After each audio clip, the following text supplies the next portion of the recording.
Hey, what's going on, guys? Welcome to another edition of FilmSpeak Live. I guess this is becoming a regular thing here on Saturday afternoons, but you know what? It's great. I love talking movies and I love chatting with all of you. Listen, guys, I am your host, Griffin Schiller, as always. If this is your first time checking out one of our streams, it's really loose. It's really casual. I have a couple of friends on and we just kind of shoot the shit and have a good time taking your live questions and whatnot. If you were here last week, then you already know who's on. But if you weren't here last week, this is going to be a little bit of a surprise for you. But before we get started here, guys, why don't you take a second and like this stream, share with your friends if you want to get people in, start having more conversation, and subscribe to the FilmSpeak channel if you aren't already, where film is our second language, and we just continue to talk about movies through all the madness that's going on in the world. Joining me today, as always, is Mr. Tyler Tompkins. Tyler, say hello to everyone. Hello, everyone. Right before we started this, I'm excited to be here, but right before we started this, like literally right before we went live, breaking news, dude. Fred Willard died. Wow. Do you know him? He played Ed Harkin in Anchorman, dude. Oh yeah, I was about to say, way to like bring down the mood, man. I'm sorry. I'm just shocked right now. I'm in shock. It just happened. Wow, like that's crazy. 2 minutes ago, breaking news. But hi, I'm here. I'm happy to be here. Other than that, yes, he is happy to be here. And I also have another amazing guest. You all know him. You all love him. Mr. 3C Film Reviews, Chris. Say hello to everyone. Hey, guys. I'm just looking for tissues because I don't know if you heard Fred Willard died. So this is so bad. This is really bad. But yeah, I know. What a horrible, thing to start off with this stream. Yeah. But how are both of you guys doing? It's been a week, but things are in Texas are starting to get back to normal. I'm dining out, getting haircuts, going out. I went to the mall, had to wait in line for Hollister. Cool. That's a privilege, man. Getting your haircut, that is a privilege. Yeah. Don't take that for granted. I just realized I'm the only one not wearing a baseball cap. I got to do that next time. Yeah, I know it's part of the stream here.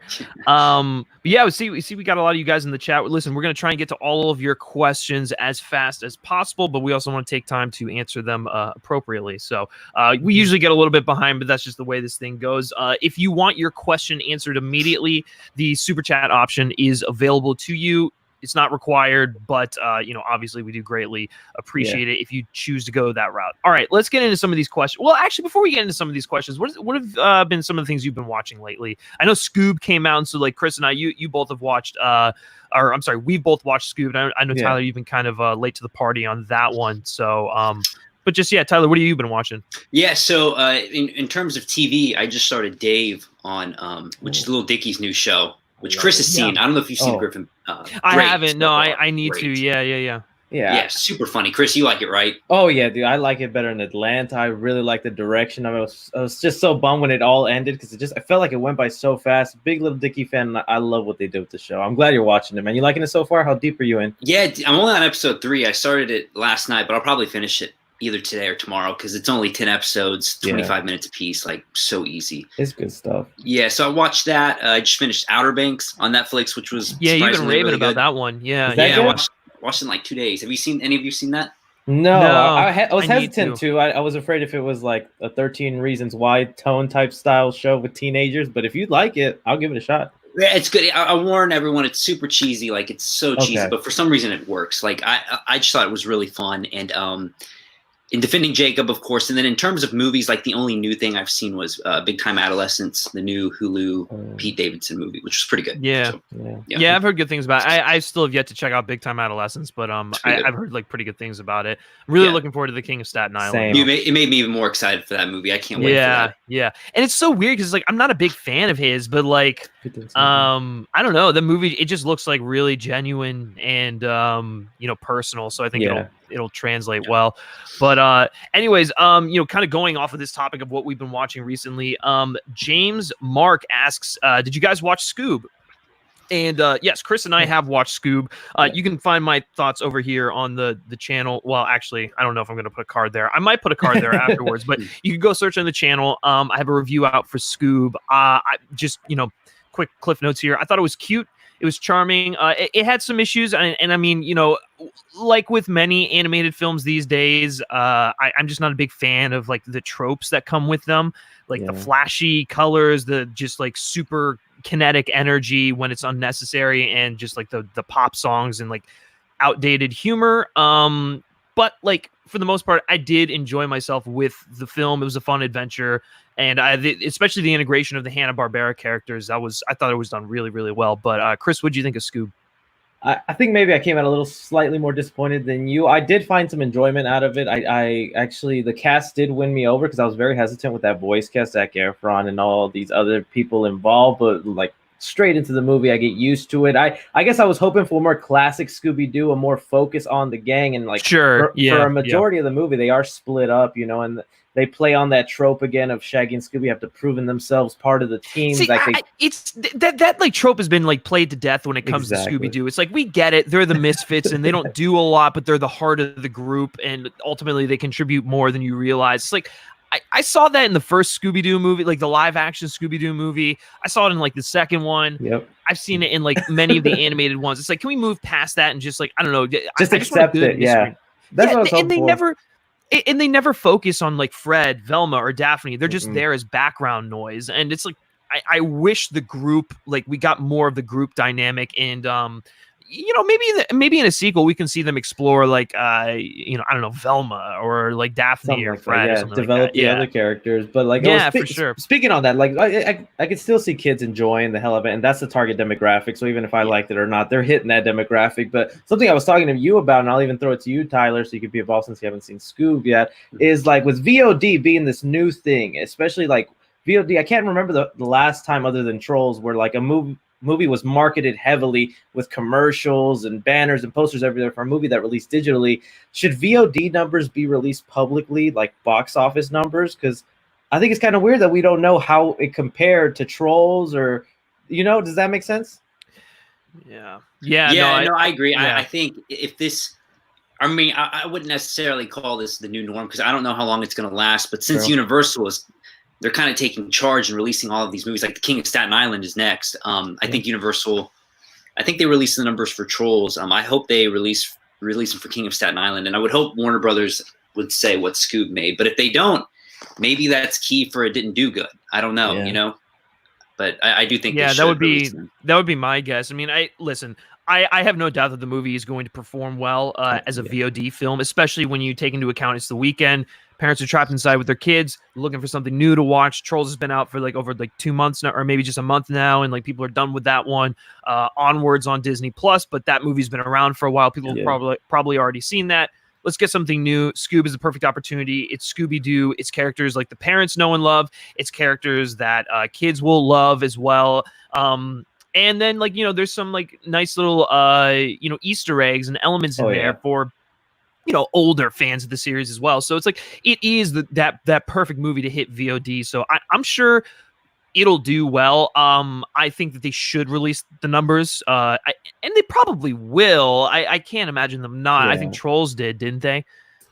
I don't know. Did they release exact numbers? I thought they released the opening weekend numbers, but that's it. Like we don't know what it is after that. Yeah. So, but I think for me personally, I think King of Staten Island is like the true test, because like if that doesn't do good, then I don't know. But if it does really good, that's kind of scary because it's like, oh, true. Okay. Yeah, and I think King of Staten Island would also determine what Blumhouse is going to do with their Purge movie, because they recently took that off their release calendar, and I think that's one that could probably benefit from VOD with a smaller budget, a horror movie. Yeah, I didn't think about that. They did just take it off its release slot. It was July, right? Yeah. July. Yeah. Well, AMC Theaters strikes back again. Anyways, moving on to the next question here. Tony Movie Chappie D9 Neil Blomkamp, #1 fan, asks, "Hey Griffin and Tyler, have you guys seen The Watch with Ben Stiller? Very underrated comedy movie." Are we all going to be in agreement here? Yes. I love it. It is a very underrated cast. Film. Great. Oh, I love that movie. Yes. Yeah. What was the problem with it? It was marketed wrong? That people came out confused, or? I think so, because it was originally called like Neighborhood Watch at first, but then they changed it to like The Watch, and I think they I don't know. I remember they also hit all the alien or whatever the weird creatures were in that movie from the entire trailer, so you really thought it was just a realistic Neighborhood Watch taking over the top.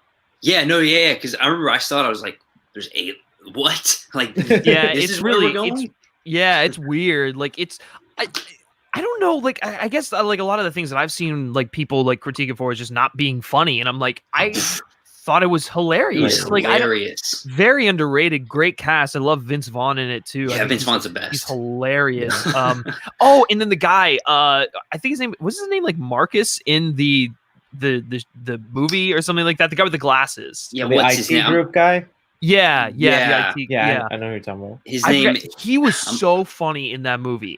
Richard Ayo. I don't know how to pronounce his last name. Oh yes, yeah. I know what you're talking about. Yeah. No, he was so underrated. Underrated performance. Underrated movie. Seriously, guys, if you want to go watch like an R-rated, just like stupid, it's kind of like an action comedy. It's totally weird. About a bunch of guys. Oh, who did? Akiva Schaffer from The Lonely Island. That doesn't surprise me. He did the Hot Rod and like Pop Star, so like that's why it's so good. Yeah. Well, guys, honestly, go check out The Watch if you haven't already. I do agree it is very, very underrated. All right, getting into a next question here. Eric Thorpe asks, what are your thoughts on the Game of Thrones finale? It's been a year since the series ended, and I am still shocked by the toxic feelings people still have. I think it's still the best show ever. Well, thanks for the question, Eric. Let's go to Tyler first for this one. Tyler, what are your thoughts on the Game of Thrones finale? Kind of like a year in retrospect. I've never seen showrunners drop the ball so hard before. I mean, like the last season was so, I wouldn't call it bad. It was just very underwhelming compared to the 7 previous seasons that came before it. Yeah. It felt totally rushed. Very underwhelming finale. Very underwhelming ending to the Night King. I don't know what they were thinking. Benioff and Weiss, very, very underwhelming. And it's one of those things where like you can ruin the beginning of a show, but if you ruin the ending, it kind of ruins the rewatch. So like I don't know when I'm ever going to want to rewatch this series, Right. It was one of my favorite shows of all time. But like when you know that it's that ending, you don't really want to go back and watch it. So I wouldn't call it bad. It's just underwhelming. Yeah. All right, Chris, go ahead. No, you're gonna have to take this because I have never seen Game of Thrones. That's okay. I was on the edge of watching it, but then when I heard all the bad stuff leading into that final season, it just kind of tainted me because it's like, why would I go through all this if it's just not gonna, please me at the end? But go ahead, Griff. Oh yeah, I mean, I was one of the people who was less. I was a little more high on it than other people, mainly because I thought the decisions and the conclusions that they came to made sense for the characters. It ultimately just came down to the fact that the entire final season, and not just the final season, season 7 too, because I think season 7 bears a lot of the brunt of this. They were just rushed, and honestly, in hindsight, season 7 should have been when they defeated the White Walkers. Season 8 should have been Daenerys's turn into the Mad Queen, and then also the fall of Cersei and all of that. Had they separated it out into those 2 final seasons, we would have gotten a more satisfying conclusion.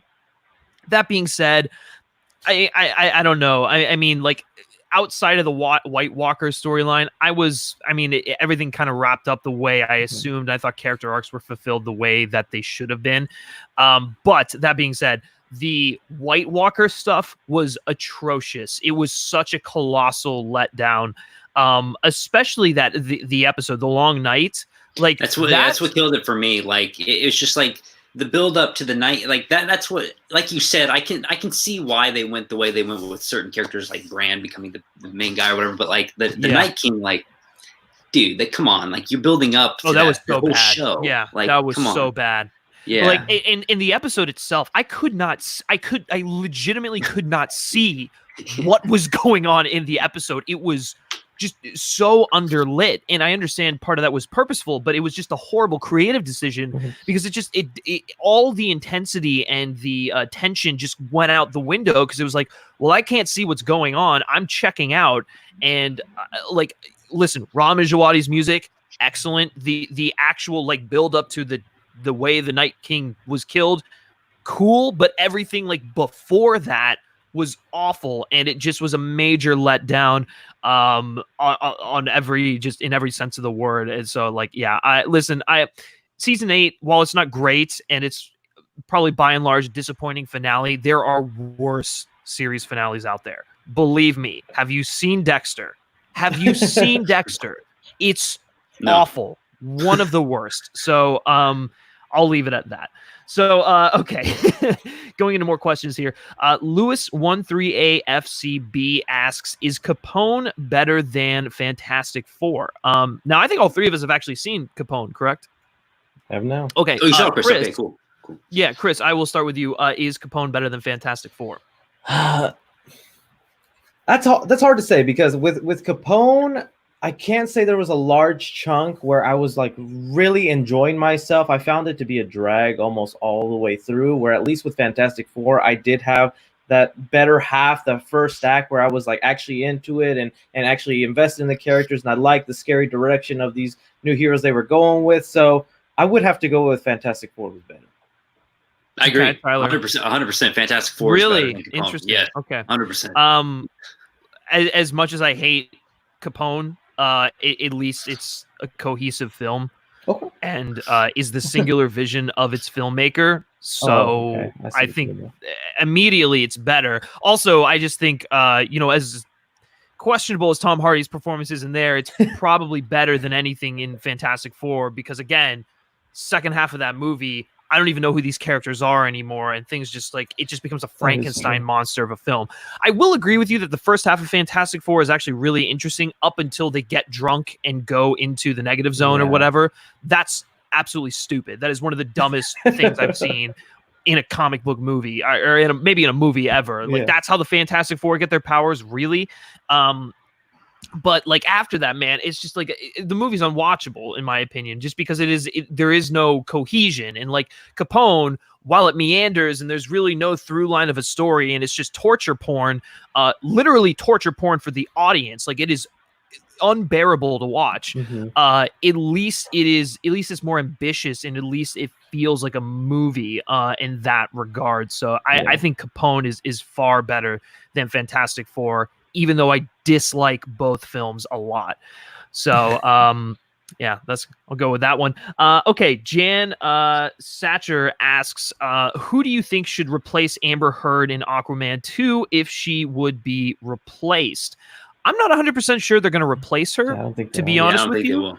I don't think they will. I think if they were going to replace her, they would have replaced her by now. But I don't know, Tyler, who do you think should replace her if they were going to? I wish I had been asked this question yesterday, because I saw on Twitter someone made like a thing like cast so-and-so to replace Amber Heard, and it was a pretty good replacement, but I can't remember who it was. So I don't know. I think they should. I'm like, I don't like what Amber Heard did, but I think they should just keep her in the movie.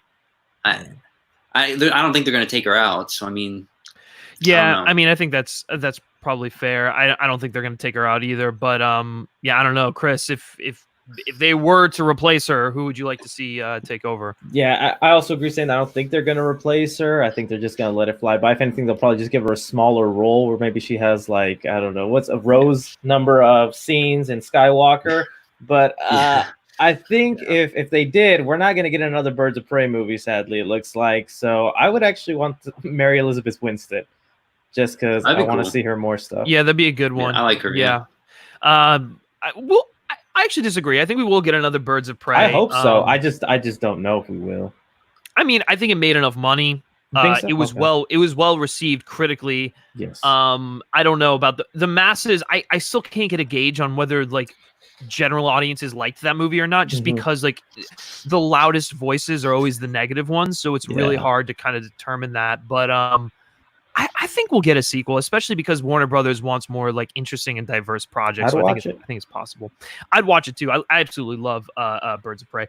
So we got Gavin likes movies asking, did you guys watch Capone? Yeah, we watched Capone. Obviously we just talked about it, but you can go check out Chris's review on his channel, my review on this channel if you want a more in-depth thoughts on that.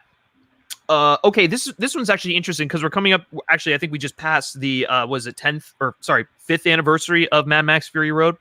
So I know, which is crazy to think about. But Tengu Manic asks, who would you guys like to see George Miller cast for young Furiosa?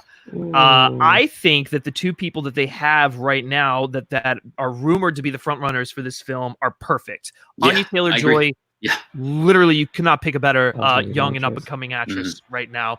And then who's the other girl? I forget her name, but she's also a really good choice too. Do you remember? I thought it was just Anya. I don't know who the second one is, but Anya to me is perfect. I saw another. Yeah, I saw something else floating around about someone else. Also in the running, and I looked her up and I was like, oh, okay, yeah, that's also a great choice. But honestly, Anya Taylor-Joy, she can have the role. Yeah. Chris, how about you? That's what I'm looking at, Anya Taylor-Joy. If not, maybe it'd be weird, but Charlize Theron is pretty high caliber as well. I forget the name of the actress. I'm trying to look it up here, but the lead in Little Women and Lady Bird. Oh, Saoirse Ronan. Saoirse Ronan. That's actually pretty inspired cast. I would see that. That'd be interesting. See her it's different. She's definitely Hannah. got the. Yeah, she wasn't Hannah. She definitely has the edge, and she's got the talent. That's for sure. But man, I don't know. Once you put Anya Taylor-Joy in my mind, I'm like, yes, it's really hard to go. Already like it's cast, it's done. Like, yeah. Okay, let's see. Driscoll Bros asks, no promises as to whether or not I could do this. So Driscoll Bros asks Griffin, give us your best Tom Hardy as Capone impression. I think Tyler actually has a better impression. I got it right now. I got it. All right, let's go. That's it. That's your Tom. There you go. Here's your Capone impression. There you go, guys. Okay, Javier Gamino asks, should they do a remake of Back to the Future? We've gotten this question a couple of times. Like it always comes up. Past couple weeks. Yeah. I think sure, if they can do it right and they can do an interesting new angle on it. I think that the thing when it comes to Back to the Future is that it's kind of timeless. It's really it's like tied to the 80s and it's tied to like the 50s, but like the themes that they tackle, the coming of age lessons and whatnot, are timeless, and those performances are one of a kind. You will never get anything like that again. So while I think there's a way to do it and make it interesting, I'm not like jumping out of my chair to see it. So that's kind of where I'm at with this. Chris, how about you? I'd be all up for it. I love the Back to the Future universe. My only thing is it wouldn't be like a shot-for-shot attempt remake, where it's the exact same type of story. It's like, oh, I split up my parents, and I got to bring them back together. The only difference is it's modern day. We go back to, I guess, the 80s and then go to the future in that. I would want, I guess, just a new story in that world. A kid finds a DeLorean or something of that sort. Something else happens that they have to fix. So I'd be all up for it as long as it's just not a recreation of what they already did. Yeah, maybe kind of like what they're doing with Ghostbusters Afterlife. That might be the right approach. Yeah. Tyler? Yeah, I agree. They should take that route too. I would totally watch it because I love that trilogy. I wouldn't want a shot-for-shot remake either because we already have that, so we don't need the. I agree.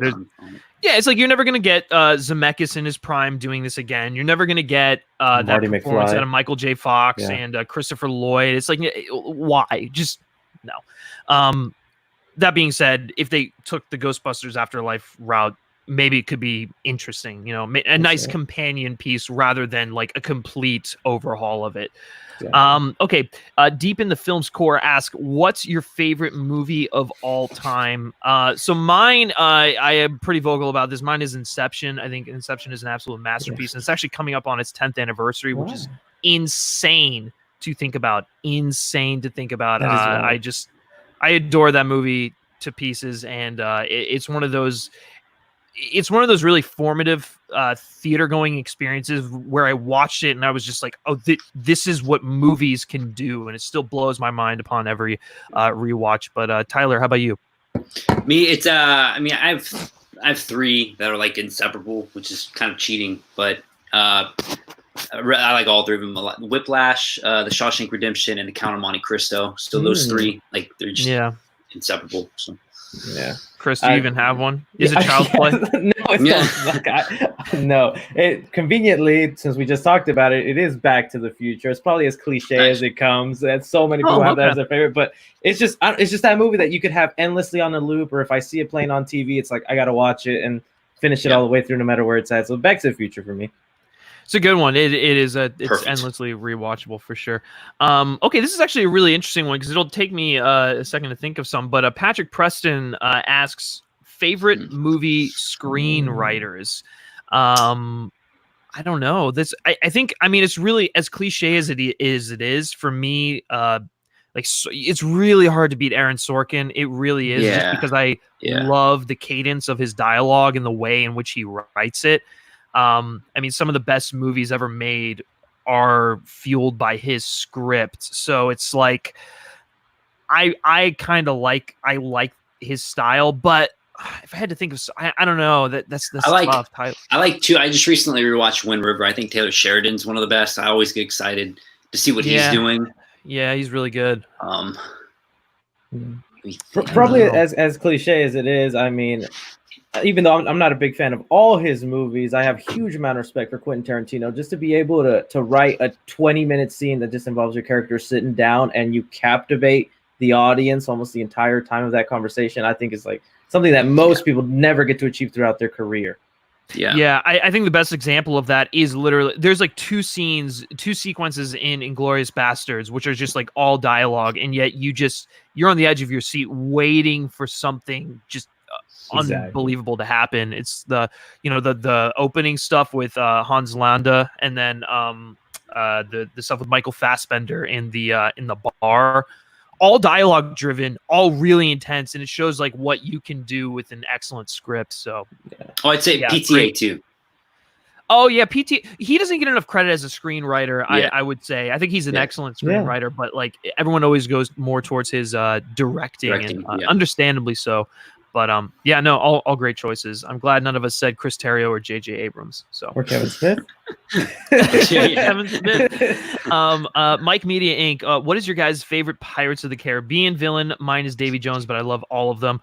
I mean, it's to go with anyone other than Davy Jones is kind of tricky. I mean, Barbosa's really good, but I don't know. He has kind of like a turn, so it's like. It's tough to say that it's Barbosa. I love him in the first film though, but like Davy Jones, man, he's the villain that kind of defined that trilogy. But I don't know about you guys.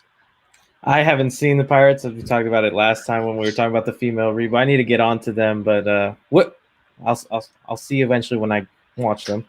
Yeah, right. Yeah, I agree. Davy Jones. Yeah, Dead Man's Chest is my favorite Pirates movie. So Davy Jones. I mean, Dead Man's Chest is amazing. Okay, Kieran Langer asks, I started watching the Harley Quinn show recently. Have you guys watched it? And if so, what are your thoughts? I have not. Do any of you guys watch it? Yeah, I started getting to, I think it was like 5 episodes deep, and then I got distracted with something else. But I thought it was really cool. It's an interesting take. I like the R-ratedness of it. It's nice. I feel maybe it's a little overrated. Maybe I need to continue watching it, but I do like the direction and how they treat, and also how they don't hide some of the characters. We're like, oh, Batman disappeared for a year, and now it's just us here. Like he shows up every now and then. Yeah, for sure. Tyler, I don't think you've watched it. Yeah, I never watched it. I've heard actually pretty good things about it, but I don't know if I have the time. There's so many TV shows. Yeah, I know. There's so many things to watch, and it's just like, I might pass on that one and watch I don't know, like Space Force coming up or something like that. Okay, NBR asks, what do you think of Disney remaking their old movies as animated movies again? Because those movies like pre-Renaissance were so short, I think a remake would really let them expand on those stories. This is also another question we've gotten from time to time, but I think when it comes to the Disney live action remakes, I don't care which period of time it was made in. If it's a classic, I don't want to see it remade. If it's a film that could benefit from a modern adaptation or just like getting in front of new eyes, I think I'm all for it. And the ones I always go to again are Atlantis, Treasure Planet, and The Hunchback of Notre Dame. Those are the three that I say would really benefit from that. I mean, you could even throw in like Black Cauldron in there. Black Cauldron is one that kind of just like fell under the radar, but has had somewhat of a little bit of a cult following. So, and apparently they're working on a live action Atlantis. I don't even know if it's true or not, but there were reports coming out about it. And if that's the case, I am so excited because that's exactly the route they need to be going. I don't want to see, I mean, even though it's already been remade, I don't want to see Cinderella remade. I don't want to see Sleeping Beauty remade.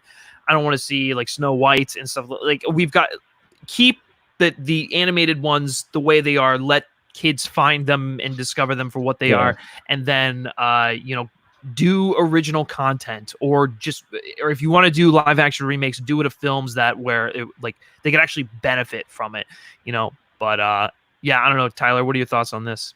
No, I agree with what you said. I really want, like, I always say it every time, but like Hunchback of Notre Dame, I would like a proper Tarzan live action remake too. I know they did the one with Alexander Skarsgård. I didn't really care much for it, and that wasn't really based off of the Disney cartoon, but I would like a live action remake of that. I think that could be pretty cool. Yeah, that could be good. Yeah, for sure. Yeah, on that Tarzan one, I don't know if it counts if they're the same person, George of the Jungle or Tarzan. I really like the Brendan Fraser one. I love that movie, dude. Yeah, those are fun. Those are fun. It's a good movie. But as far as these movies getting turned, I agree with Griffin on the ones, I guess not maybe obscure, but not the ones that are talked about all that much, like Hunchback Notre Dame or Atlantis, Treasure Planet. Those are the ones that could really benefit. And I'm really curious to see what Russo brothers are going to do with Hercules, because Hercules is one of my favorites. But the thing that excites me about that is that they're not adapting the story like a shot for shot. They're just going to take certain elements and create a new story based off the characters that were in that. And so I'm kind of excited to see how that turns out. Yeah, I mean, we'll see. I'm not excited for it right now, but like a trailer can sway me in, multiple directions. Again, I was like vehemently against Aladdin leading up to that film. And then I saw the movie and I was like, oh, it was actually kind of fun. I didn't hate this. So, yeah, for sure. All right. I am Phil asks, what is your favorite movie cast? This is another good question. Tyler, you got an answer? I mean, most recently, the one I can think of off the top of my head, I just recently rewatched PTA's Magnolia. I mean, it's just really a good mammoth of a cast. Like, everyone's so good. Man, I'm trying to think of like a lot of Tarantino's movies have great casts. Yeah, he's got great ensembles. Yeah. It's tough. I can't think of just like one specific one though off the top of my head. Like, what about y'all? I think for me, I love the cast of Birdman. I think everyone gives an excellent performance in that movie, and is different and pretty self-aware to like, what people think of those particular individuals, especially Edward Norton's character. I love that.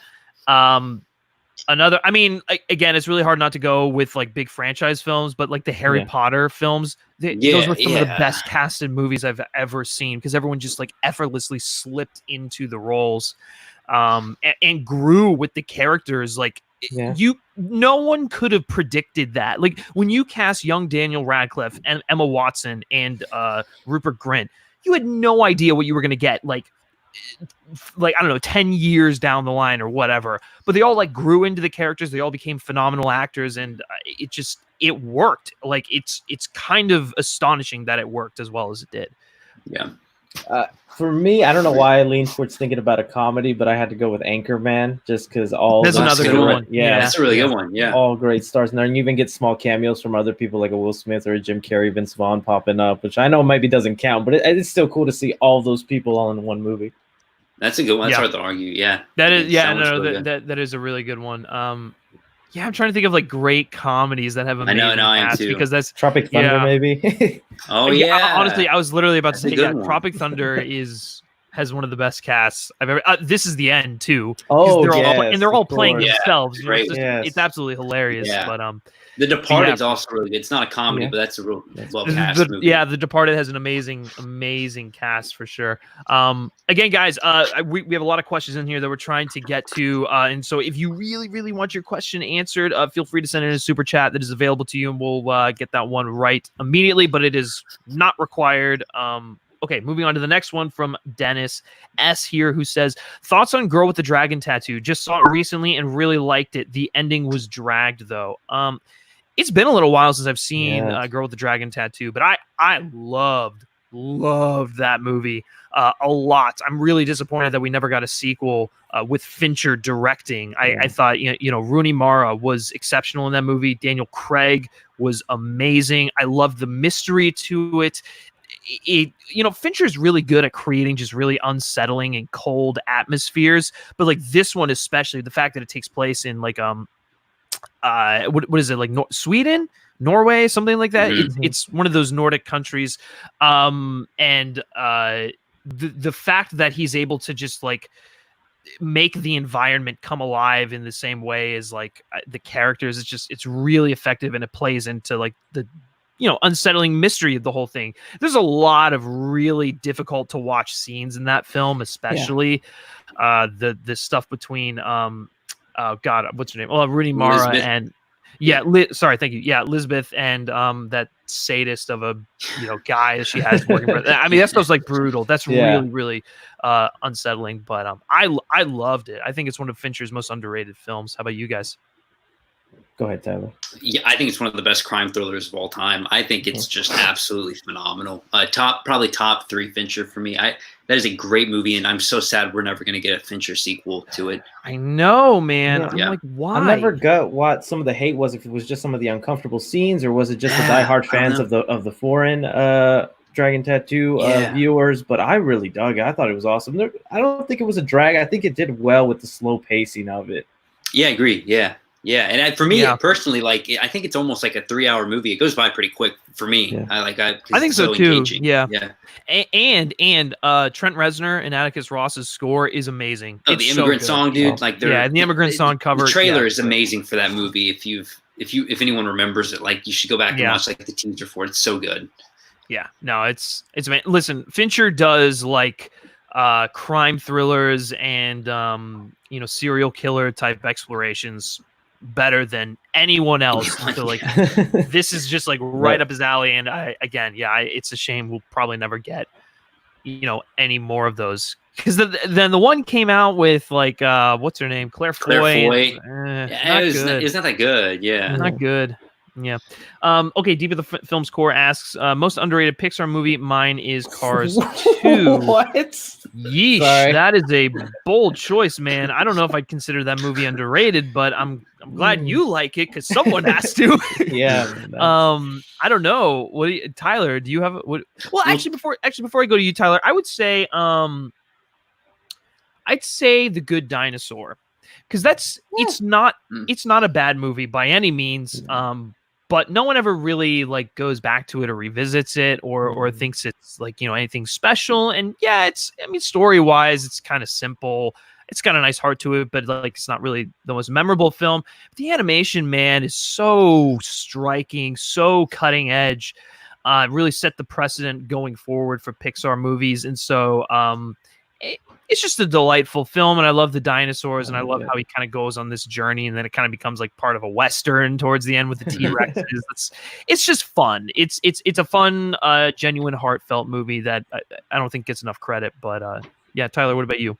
Well, 10 years from now, my answer will be Onward, because it's just gonna. That's just what's gonna happen. Say that exact same thing. Yeah. Because of this whole situation, Onward will become one of those. Yeah, but right now it's so fresh. I feel like I have to pick something else, so I'm gonna go with Dan's other movie, Monsters University.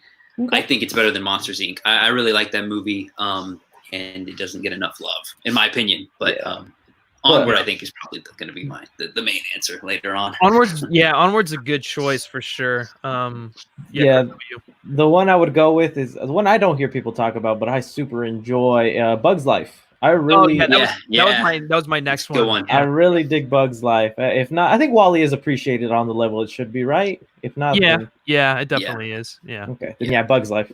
Chris, are you a Bug's Life guy or an Ants guy? This is the real question. Yeah, I know. You guys will probably pick Ants, but I don't know. I like Bug's Life. I still like Ants a lot. I like how dark it is, but Bug's Life is for me. Same way, same. Yeah, Ants is. That's a weird movie. You didn't like Stallone as an ant? I don't. That was one of the weird. I mean, and Woody Allen as an ant. I don't really like that. Oh yeah, those murder scenes with caterpillars didn't do it. Yeah, just very uncomfortable. But it's funny you mentioned A Bug's Life, because I actually rewatched that recently, and I just every time I go back and revisit that, I forget how good it is. I love it. It's like it's great. It's funny. Dark. There's some great humor in there. Yeah. It's pretty dark too. I mean, like it has by far the most gruesome villain death out of any Pixar film. Yeah. Hopper just gets eaten by baby birds. Like that is so messed up, but also great because it's Kevin Spacey. Yes. I forgot. Yeah, right. It's like in hindsight, it's even better. But no, it's great. Dennis Leary is amazing as the ladybug. The caterpillar is hilarious. Actually, I can't even look at the caterpillar anymore because of I saw that meme. certain adult things that are out there on the internet. But oh my god, yeah, great movie. Okay, going through here. I think we have a here's a good one. I am Phil asked. You spell Chris Chris. Yeah. Is that true? Yes, that is true. It isn't like my celebrity thing or whatever. From the story my mother tells me is that the doctor spelled it wrong on the birth certificate, so that just became legally binding. Yeah, well, there you go. And then you learn something new every day. Some Game of Thrones talk in here. Let's see. We have a few super chats. Oh, we do. I haven't even seen any. They haven't popped up on my thing. Sorry, guys. I would have gone through here. Where's the first one? Okay, so is the first one the trailers and the movies? Yeah. Yes. Okay. All right. So trailers and the movies. Thank you for the super chat, man. Sorry. Sometimes they pop up on here. It's a lag on this thing. Yeah. There's definitely a lag on here for sure on the back end on StreamYard, but yeah, guys, let me know if I missed any super chats or anything. So thank you for that. He says thoughts on The Shape of Water. I like it. I don't love it. I think the first time I saw it, I was like, oh wow, this is really beautiful and sweeping, and it's probably the most heartfelt maybe not the most heartfelt, but it's one of the most heartfelt Guillermo del Toro films I've ever seen. But it's not even close to being his best movie, in my opinion. And it's still really weird to think about the fact that this won Best Picture. It's such a bizarre pick, you know? I don't know. What do you guys think about it? I agree. For me, it's weird that it won Best Director and Best Picture. I thought some of the other nominees were more deserving, but it's still a great movie. Like, I really like it. It's just weird that they went with this movie, like the Academy. To me, I don't know. It's very strange. Yeah. I don't know. I agree. I liked it. It was weird, but I think it's one of Guillermo's best. I agree. Yeah. Yeah. I just don't find myself ever going back to it. That's the thing too. It doesn't really like stick with me. Like, I'd rather go. Honestly, if he was gonna win for something, it should have been for Pan's Labyrinth. That movie's a masterpiece. Yeah. And Sally should have won Best Actress over Frances McDormand for 3 Billboards. I think she should have won. Yeah, Sally Hawkins is amazing in it. Production design is beautiful. Cinematography is beautiful. Score is great. Yeah, score is amazing. But it is a weird win. But thank you for the super chat, man. Gabe Tricks, another super chat. Thank you so much. Really appreciate it. He says, I loved movies, but now I'm cynical of Hollywood. Why is that, I may ask? I feel like if he and I've seen this like kind of sentiment like floating around on the internet like for a little while, you know, it pops up every now and then. People are like, oh, I love movies, but I'm so cynical of them, I can't like enjoy them anymore. And I think that it comes down to like, if you love movies, you'll love movies and you'll watch them, and you won't you won't let other exterior factors kind of affect your enjoyment of them. If you don't like certain filmmakers or certain studios that tend to put things in their films, don't watch them. You know, watch the movies that you enjoy watching, revisit films that you have a fun time with. I don't know. Like, I guess I've just never really understood that sort of mentality because I've never been there. Because it's like, for me as a film fan, I'm going to love watching movies. I'm going to love watching entertainment like this for as long as I live. And I think the first step to appreciating film is just like, enjoy it, love it. It's like, it's there for you to consume and enjoy. And if it's a part of your life, you'll keep it a part of your life, and you won't get mad about it. I don't know. Do you guys kind of like, I've seen this kind of thing floating around before, but what do you guys think about it? Yeah, I mean, there's always people who are cynical of Hollywood. I feel like, I don't know. It's very interesting. It's funny. It's like, you don't get that a lot here in LA, but a lot of people outside of LA who aren't really into movies, like, you know, film Twitter, like us, obviously. I always hear them like, you know, I have like family members who are always like, oh, you know, Hollywood and whatever. But I don't know. I don't know. I'm just. It's kind of silly sometimes to me, but it's like everyone always thinks that like these filmmakers and studios like have an agenda, and I'm like, sometimes they're trying to, you know, they have a theme or a point they want to explore, but it doesn't mean that they're like trying to brainwash you or indoctrinate you. Like, they're just like, that's what I hate more, I guess, is the fandom you choose, because sometimes picking a favorite movie or a movie to root for is like picking a political agenda or picking something that has nothing to do with it. It's just you liking a movie, but people take it just so off cue. No, it's, I don't know, it's frustrating to see about that, but anyways, but hopefully you can rediscover your love of movies, man, 'cause that's the most important thing. If you fall out of love with it, hopefully you can find your way back. But thank you so much for the super chat.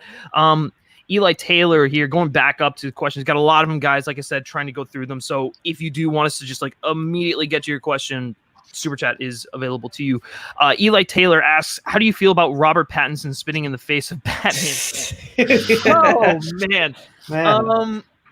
Go to my Twitter and you'll see a tweet I made a couple days ago where I addressed this specific this stupid notion of Robert Pattinson spitting in the face of Batman fans. Yeah. A few things here. There are people out there. I'm not gonna try and say anything or start anything, but there are commentators out there who interpreted Pattinson's comments in a GQ interview in bad faith, completely off base. I don't know where that ideology came from. Yeah. Just mind blowing how they got to that conclusion. And they just made accusations that I just completely, I don't even remotely agree with.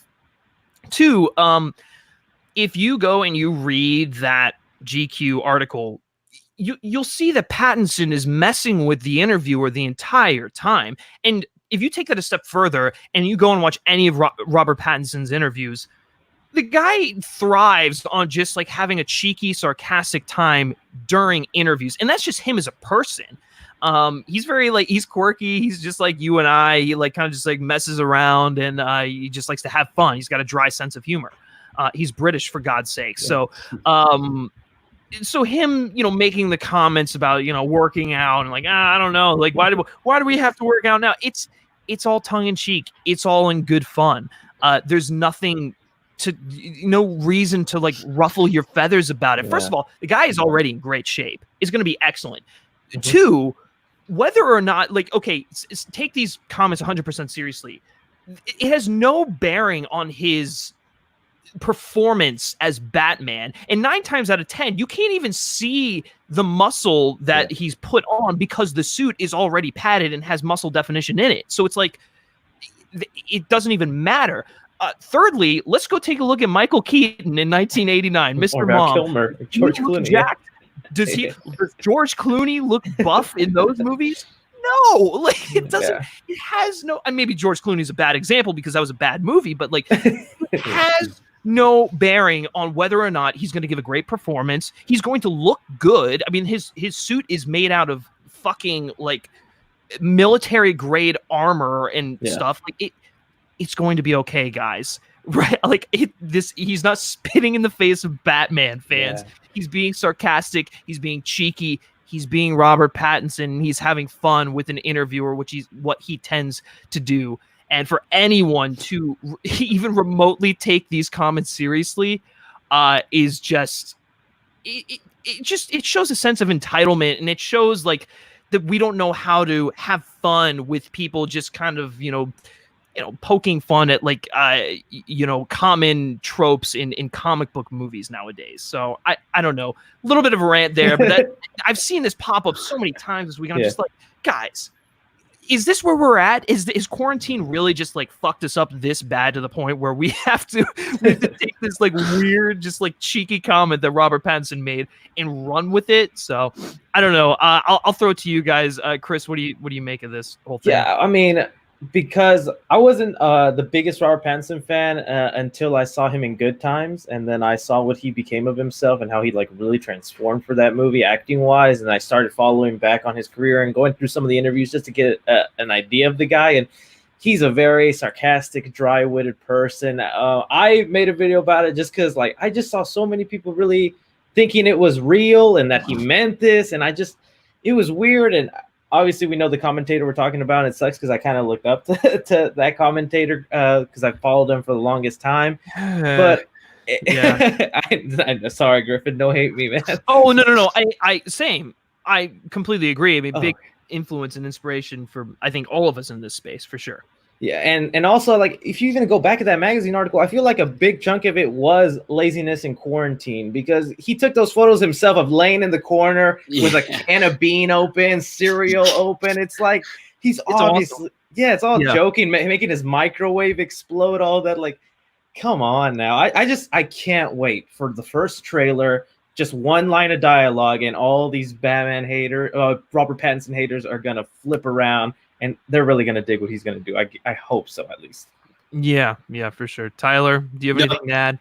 Yeah, like I was saying the other day, this whole Robert Pattinson Batman situation is going to be just like the Joaquin Phoenix Joker thing. Everyone had their opinions on that. The first trailer hit, then everyone's like, "Oh, they all shut up." Oh, okay. So that's exactly what's going to happen. So yeah, Chris was right. Yeah, I agree. No, for sure. I got a super chat in here from Colin Williams. Thank you, Colin, so much for joining the stream. Thanks for the super chat, buddy. Appreciate it. He says, "What's up, fellas? Lady Bird or Little Women? Little Women was my favorite film last year. Still love Lady Bird, though." Well, okay, Little Women is an amazing movie. And maybe upon like another rewatch, it would have made my top 10 of last year. I was kind of bummed it missed out because I adored it. Between those two movies, I prefer Little Women a little bit more. Lady Bird is a great movie. I kind of just liked how ambitious she was with taking Greta Gerwig was with taking a well-known property and beloved book and kind of just putting her own spin on it. The performances were amazing in that, especially from Florence Pugh and Saoirse Ronan. And actually, Laura Dern probably gave a better performance in that than she did in Marriage Story. I think you can make an argument for that. But what do you guys think, Tyler? What boat are you in? No, I agree. Yeah, I love both, but Little Women by far, it did make my top 10. It was like my number 8, I think. I agree with everything you said. She took a well-known property that's had many adaptations and did something totally unconventional with it. Had a very weird structure that turned a lot of people away from it. Which was something I really liked. So she definitely swung for the fences, and it worked for me. I thought Little Women was fantastic. I'll agree and say Little Woman is probably the better film, but I have I guess a more personal attachment to Lady Bird. I just really dug what that film was, especially when I went in with the trailers thinking I was not gonna like this, a typical coming of age whiny girl wanting to grow up and stuff. But that movie, it did it for me. I liked it all the way through. So I'll go Lady Bird. Yeah, great options. Thanks for the super chat again, man. Okay, Jay Phillips in here. This is my friend Jacob. Hey, man, how's it going? He asks, most underrated A24 movie. Mine will probably be A Ghost Story or Under the Skin. Both really good picks there. They are underrated. No one saw either of those movies, and I'm still like introducing people to Under the Skin. I think that is an amazing, amazing movie. But I think for me, right now, and maybe recency bias and just kind of like my attachment to it, but I think Waves is a criminally underrated A24 movie that no one outside of like select film circles really saw.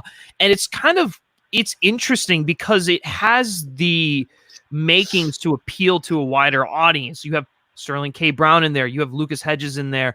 You have like amazing music, and it's got like Euphoria vibes to it. So it's like when people find the movie, and I get comments on my video essay of it all the time, people who are finding the movie now are loving it. They're completely like, becoming enamored with it, and it's really hitting them in a way that that other movies haven't before. So I think while it's new, it will become one of those underrated A24 movies, especially because I think this film, in multiple categories, should have gotten Oscar nominations. It was really robbed of that, but it just had no momentum. But Tyler, what's your pick for this? It's Andrea Arnold's movie American Honey with Saoirse Lane and Shia LaBeouf. Yeah, you really like that one. Yeah, I don't know anyone who's seen that movie. Like I thought it was fantastic. 3-hour like road trip / coming of age movie with the Saoirse Lane, Shia LaBeouf. Just fantastic movie.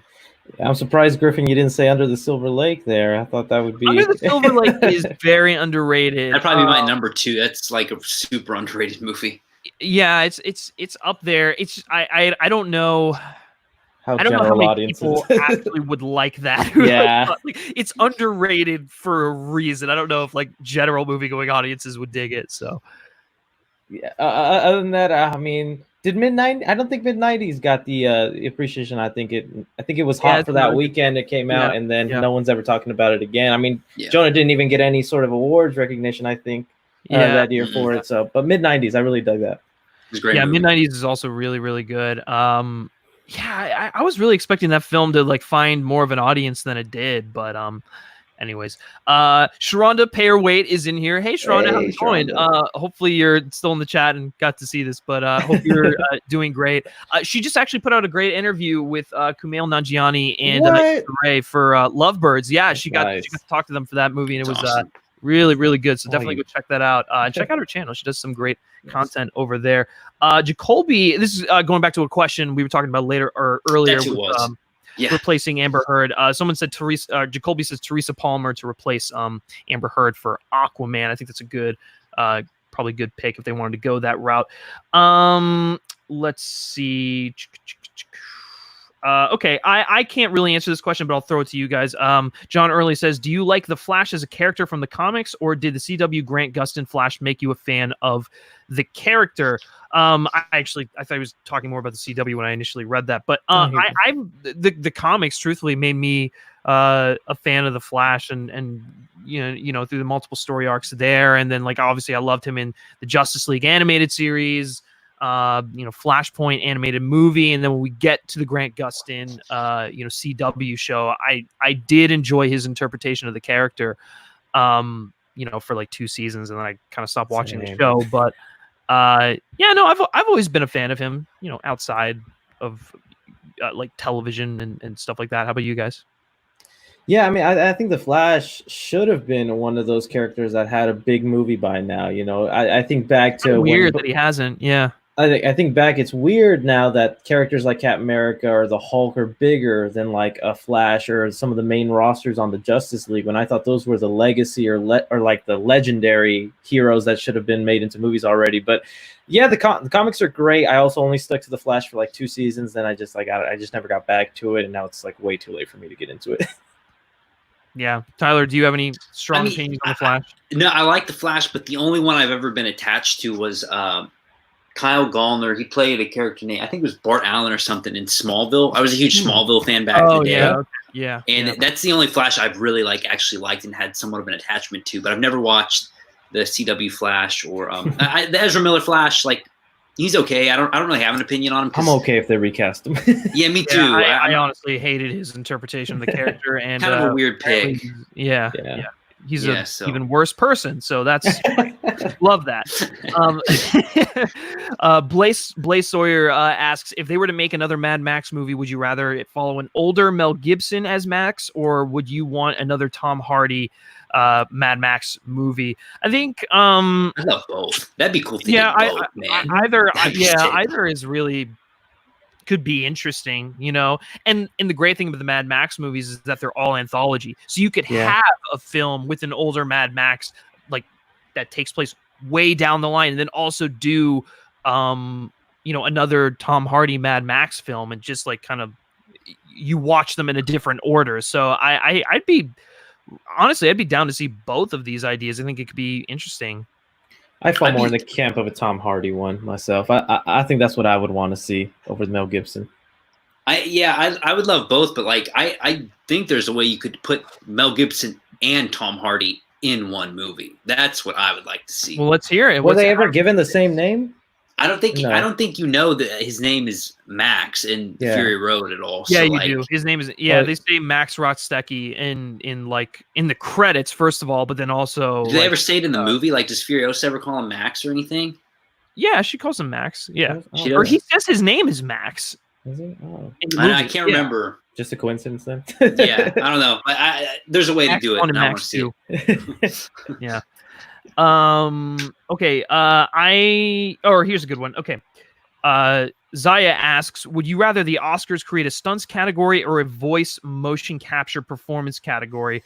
I think stunts, because I think that voice and motion capture performance should be included in Best Actor, Best Actress, supporting categories, because it is acting. There should be no distinguishing between on-screen performance and vocal or motion capture performance. In a lot of cases, like with Andy Serkis in the Planet of the Apes movies, that's really him. What you're seeing on Caesar is akin to him being done up in makeup and giving an amazing performance. So I think those should be roped into regular acting categories, and they need to create a stunt performance category at the Oscars.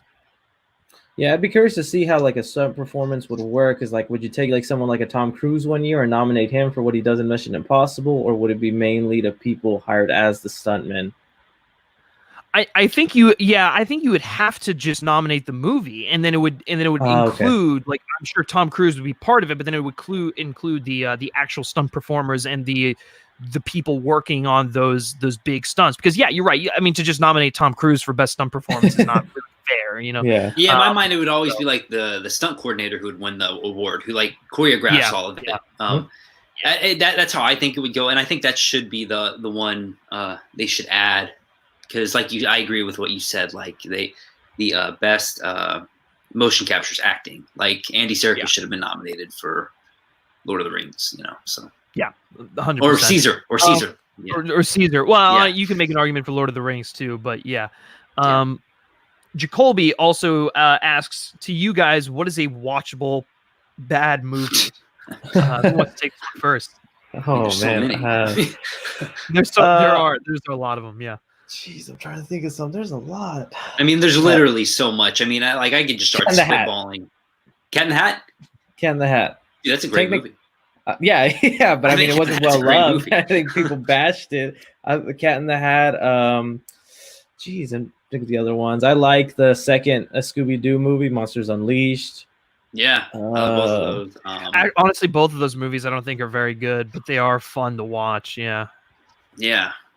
Step Brothers. I mean, it got a bad review, but I mean, it has a bad score on Rotten Tomatoes. But I mean, I don't know what the criteria is for who counts them as a bad movie. Whether they have just a bad critical score or. I mean, I think like films, honestly, this is a great time to The Watch. The Watch was panned. That movie has like a 9% on Rotten Tomatoes, but I still think it's kind of funny.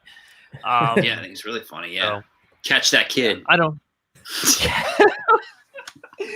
No, it's not good. Did we rewatched that? You and I rewatched it too. Yeah. Not a good movie. Not good. Not that good. Did not not that hold good. Up. Really bad. Okay. Bopple asks, have you guys seen Thoroughbreds? Yep. Yes.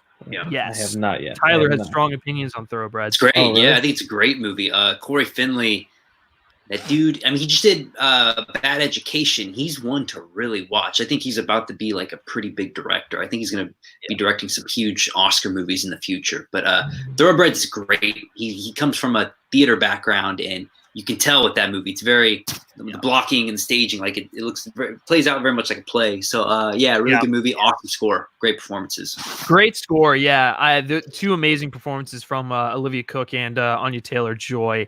Yeah. It's a weird movie, but it's interesting. It's really interesting. So if you haven't seen it, definitely check it out.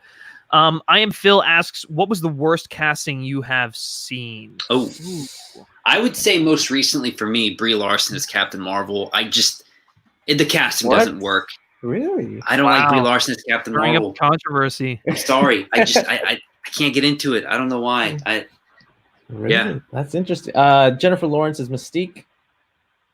Yeah, but I don't think that was initially bad casting, though. You know, it was kind of one of those things where it's like as the movies went on, she got a little I guess okay. Well, sticking to just one movie, then let me think about it. You have one? Yeah, I know that one's.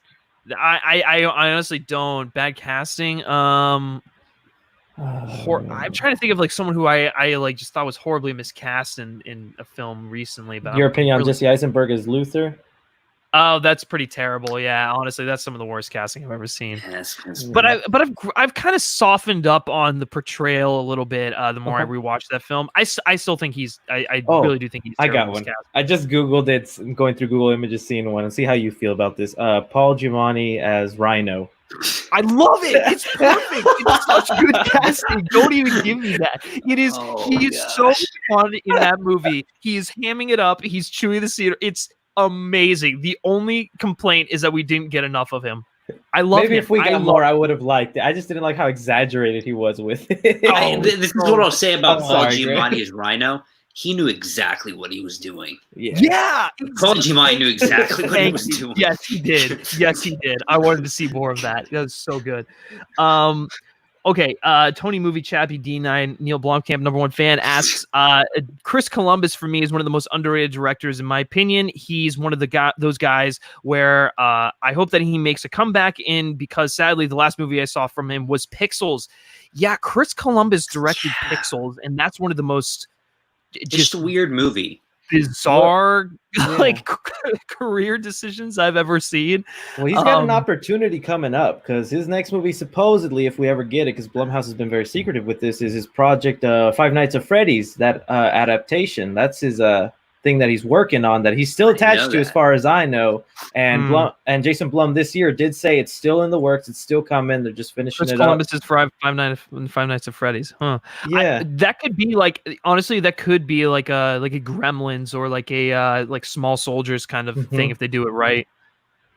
So. Yeah, I don't really know what happened to Chris. Like he did a romantic comedy called I Love You, Beth Cooper. Man, probably like 10 years ago. It was okay. yeah. Kind of a weird, another weird choice for him because he was on such a roll in the 90s and with the first 2 Harry Potter movies, like he was one of the best, I guess, what would you call it, like family film directors? Yeah, like just family adventure filmmakers. Like I'd put him in the same categories like Joe Johnston and Joe the Dante, what's his name? Yeah, Joe Dante a little bit. Did he do Small Soldiers? Yeah, Joe Dante did Small Soldiers. Yeah. I agree. Yeah. He was really good. I don't know what happened. But I want him to have a comeback, and I didn't know about that Five Nights at Freddy's. Yeah, I didn't know that was still happening. Yeah. I hope he does that. That would be sweet. Yeah, for sure. Okay, Javier Gamino asks, what is a movie that you missed in theaters that you would love to see on the big screen? For me, it's I think I've given this answer before, but it's Casino Royale, just because that's one of my favorite movies of all time, and I've actually never seen it in theaters, so that'd be fun to go back and rewatch. But then also like I don't know, like some classic movies would be really fun to go back and rewatch. I did see Vertigo in theaters when like TCM did that, and that was great, amazing. Awesome. Yeah. So yeah, I'd like to go back and like see some of those movies in theaters. Like North by Northwest, Psycho would be fun to see in theaters again. But yeah, I don't know. What do you guys? What's one for you guys? Oh man, I know there's probably a few. If we're like avoiding classics, like I'd love to see an Indiana Jones in theaters. Even though I saw Crystal Skull, but I don't count that. Probably an Avatar. I actually didn't go in theaters to see it, so I saw it at home, and I probably missed out a big.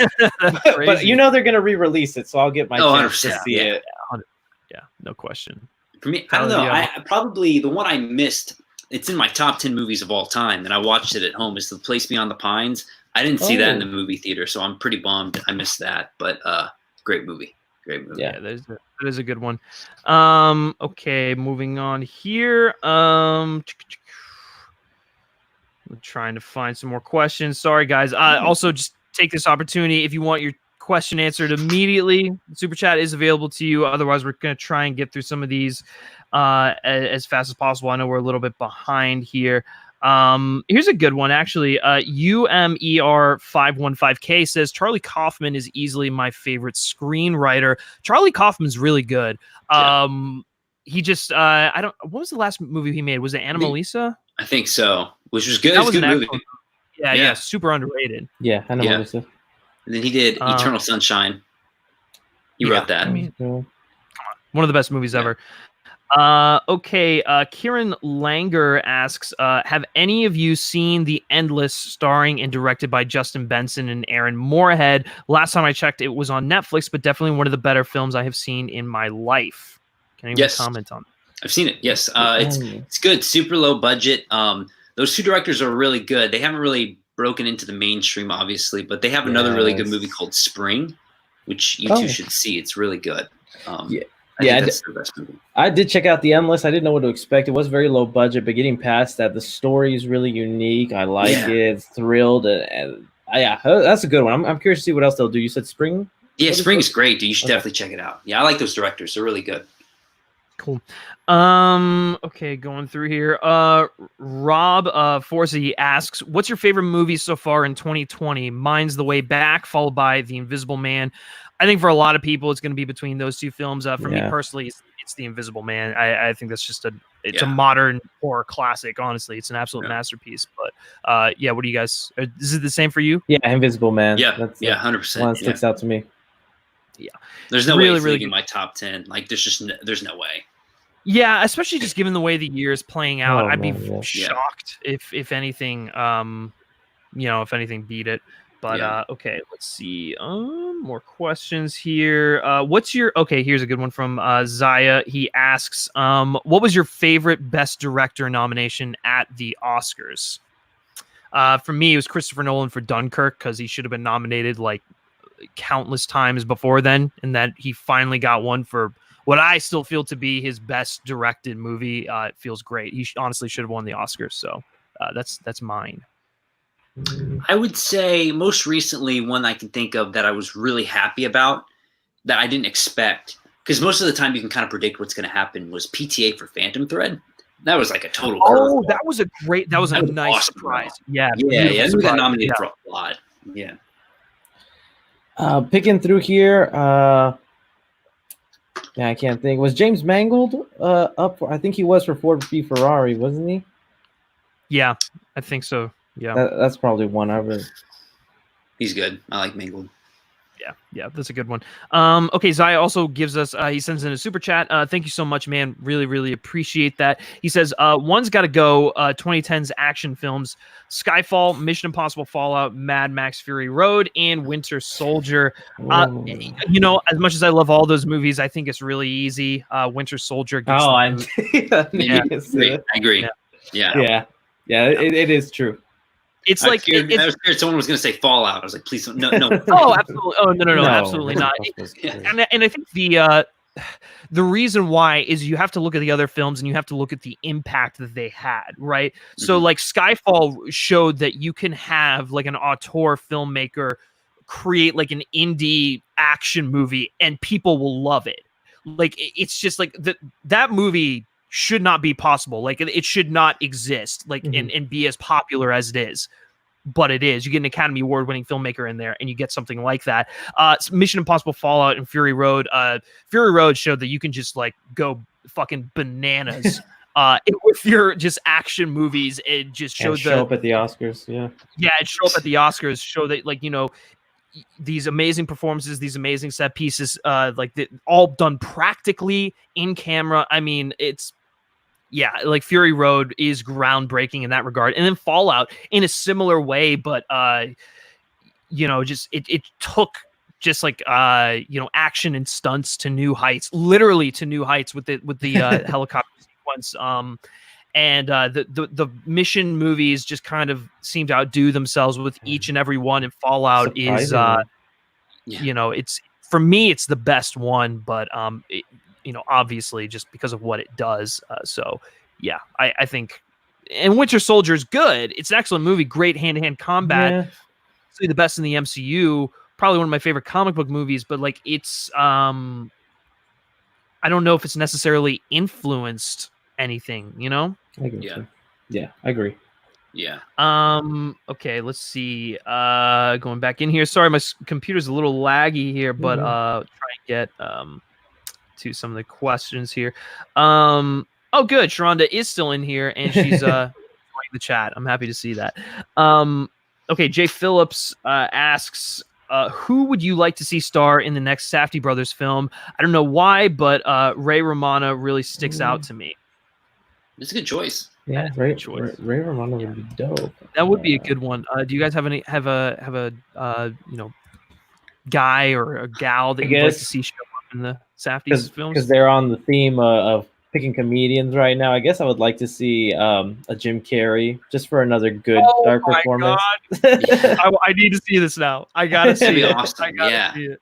Jim I Carrey. guess like I don't know. Yeah, they just always pick. They always kind of pick the choices you wouldn't really expect, and it always works out. I'm down for whatever. Maybe like Vince Vaughn or something. I don't know. Like he's shown he can go kind of dark. I was surprised with Vince Vaughn actually is a really good choice. Yeah. Ben Stiller. I don't know. Ben Stiller. Oh my god, dude, these are all great. He just lost his dad, man. Come on. Oh yeah, that honestly, that was really sad. Jerry Stiller. Oh yeah, it's really sad. Yeah.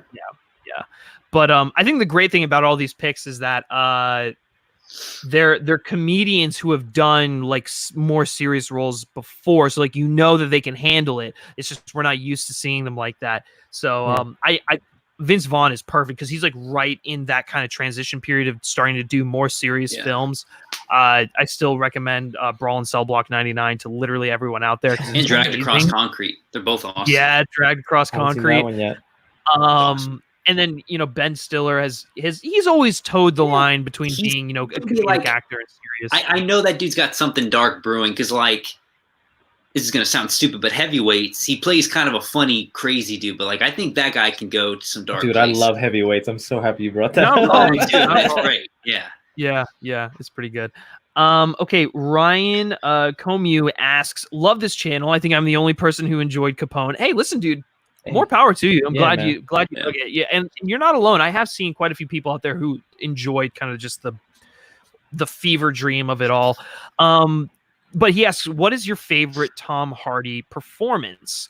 Who wants to go first on this one? The Revenant. Yeah.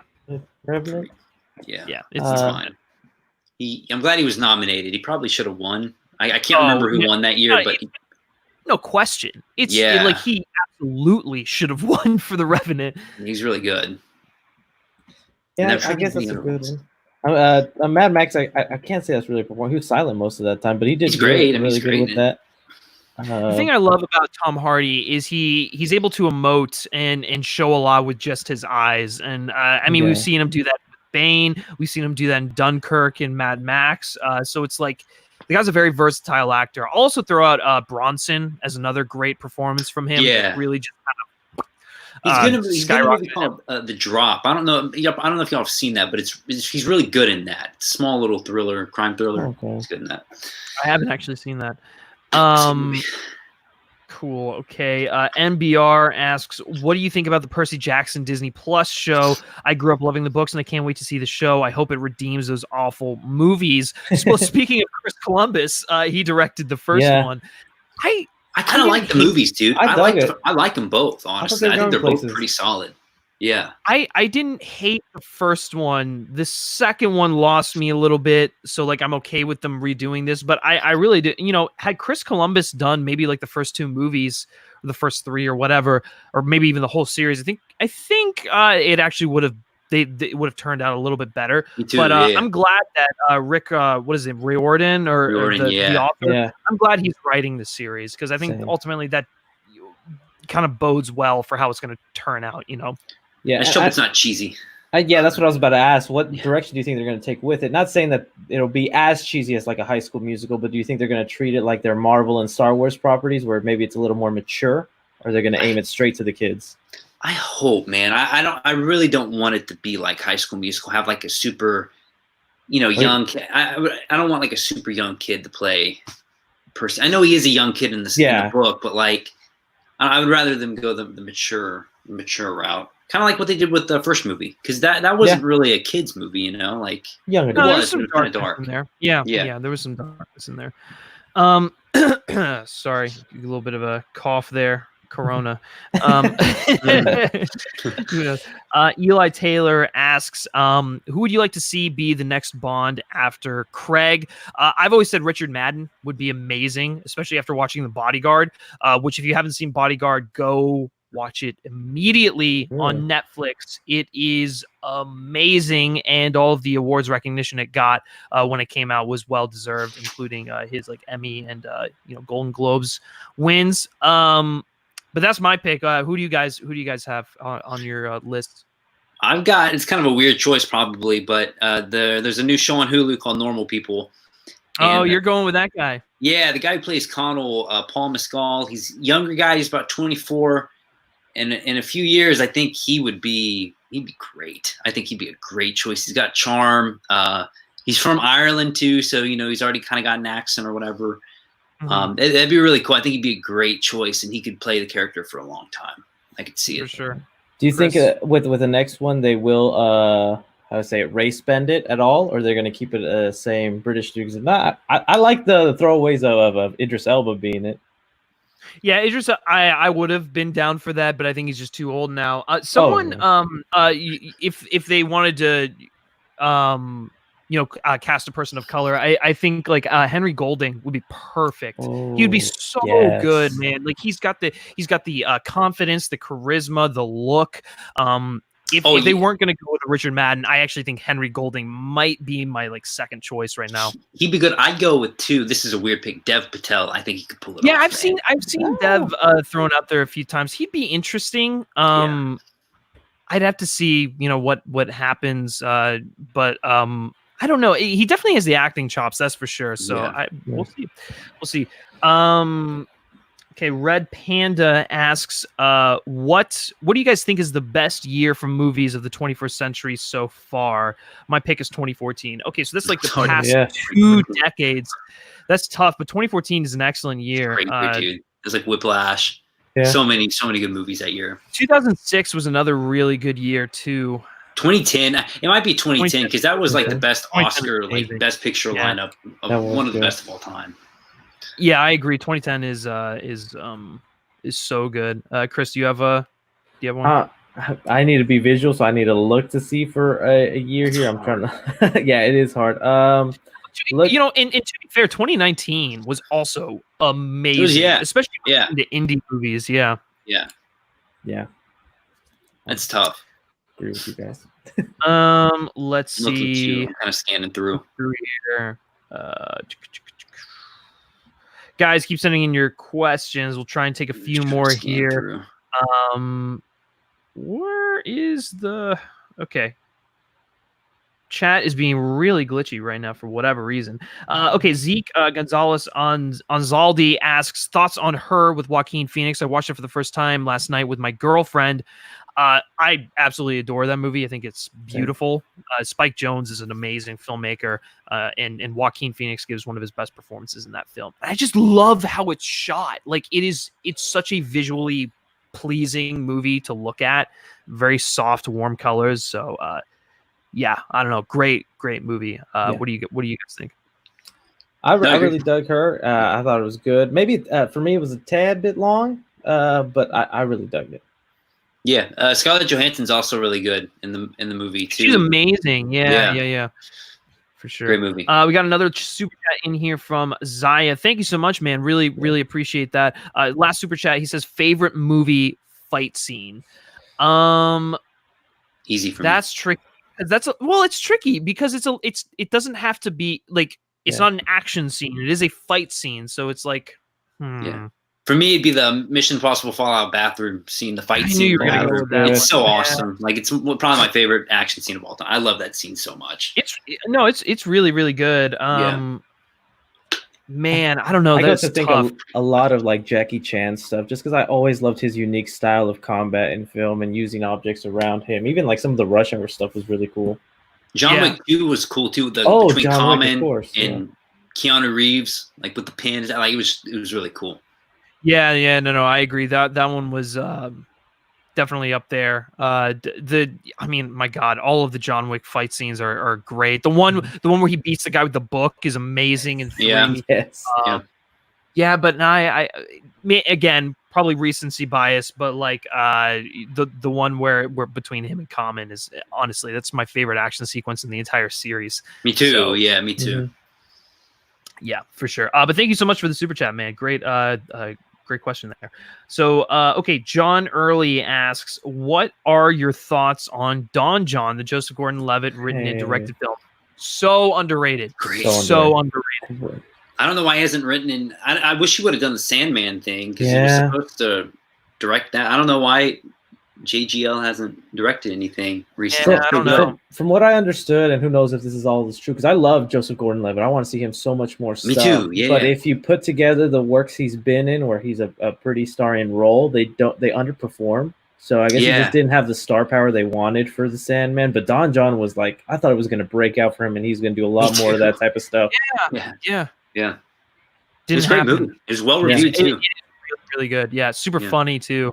Tony, what's the guy? Tony Danza do so good in that movie. I love Tony Danza. Yeah. It's a good one. Okay, Blaze Sawyer asks, favorite David Fincher movie. Mine is probably 7. For me, it is Gone Girl. Gone Girl is the more I watch that movie, the more I fall in love with it. It's just fucking genius and brilliant. But what about you guys? I would have gone with Gone Girl too, but I guess to be different, I really liked Zodiac. Oh, or actually, Zodiac. That's underrated. Who would have made the Facebook movie awesome? No, to me, I have to do a Social Network. To me, that's like, like top 3 of the decade of the 2010s. So I have to get that. But Fincher, to me, he's made like 6 A+ movies. Like he's so good. Like he's one of the best. Yeah, I don't think I really don't think he's ever made a well. Okay, Alien 3 aside, I don't think he's ever really made a bad movie. You know? No, dude. Even one of his movie, The Game. Oh, so good, dude. The movie's so good. It's yeah. so yeah, for sure. Colin Braun asks, what is your favorite Stephen King movie adaptation? Easy. I think I think for me it's Shawshank. either Shawshank or no, I don't know. I really like Dr. Sleep, man, and The Shining. Dr. Sleep's great. That surprised me how good that was. Yeah. Chris, how about you? Maybe recency-wise is the first It movie with the kids. I thought that was really great. Yeah. I think Darabont understands King the best because I do like Shawshank was great. Green Mile was phenomenal. Even The Mist, like The Mist was really good too. I wish Darabont would do more adaptations of King. Yeah, he really hasn't done a whole lot. I mean, I know he like since The Mist, that was like his last movie. Well, the Walking Dead, he started that, but then which was great. But when he left, the show like just went downhill. Yeah, and it's a shame because you're right with those Stephen King adaptations. I mean, he was on a roll, man. Shawshank wasn't the hit that it is now at the time. But Green Mile, I think that was like an Academy Award nominated film, right? And Shawshank. I want to say I don't know for sure, but Michael Clark Duncan. He may have won the Oscar for that movie. I don't know. I know he was nominated, but he may have won. I can't confirm that though. I might be totally wrong, but nominated for sure. Yeah, for sure. Sergio asks, are you guys excited for the Black Adam movie? I am kind of indifferent towards it right now. I don't really have an opinion on it, and I think it's really because we haven't gotten anything about it. So it's like there's whatever. Small tidbits that excite me, like if it's true, because I don't know if it's fact, but there's supposedly going to be flashbacks with like the Justice Society, which is like the pre-Justice League, and have Hawkman and stuff like that. That's cool, but I don't know. The Rock is a superhero. I don't know. I'm not that excited for it. Yeah, I really don't know too much about it. So until I see a trailer, I probably don't really care too much about it. Yeah, for sure. Guys, we're going to go just a little bit longer here, so feel free to keep sending in your questions. Again, if you want your question answered immediately, Super Chat is available to you, but it is not required. Okay, go. John Early asks, let's see if it'll load. There it is. Okay, 310 to Yuma. Which one do you prefer, the original or the remake? For me, it's the remake. I just think that the remake is genuinely one of the best Westerns I've ever seen. James Mangold directed the hell out of that film, and it's got amazing performances from Christian Bale and Russell Crowe. So, yeah. Well, it's funny. I'm in that Criterion Movie Club, and the original 310 was one I had to watch a few days ago, and I liked it. But I've never seen the James Mangold movie. I need to see it because I heard it's awesome. Yeah. What? Oh my god!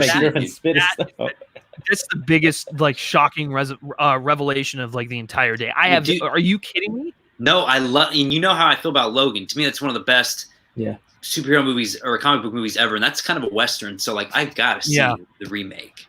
Dude, James Mangold, and I think I probably said this before, but across his entire body of work, he's proven himself to be an amazing Western filmmaker. Even with films that aren't explicitly Westerns, they kind of deal with the same sort of themes in that Americana. Even kind of Ford v Ferrari, it's kind of like a bat, like a duel, I don't know. Yeah, it's. I really can't wait to see what he does with Indiana Jones. Yeah, I'm still a little iffy on that just because I don't really for me, Indiana Jones isn't a Western, and I'm afraid they want to take that route with it, and I don't know. It also just sounds like someone in the board meeting was like, "Oh, let's get the guy who did Logan to do Old Man Indy." That sounds absolutely miserable. Maybe okay, you're right. Complete betrayal of the character. I don't want to see that, but yeah. I by and large though, I do enjoy James Mangold. So let's see. Whoops. Okay, Sergio also asks, are you guys excited for the new Mortal Kombat movie? I'm going to be honest, I don't really know a whole lot about it, but I don't either.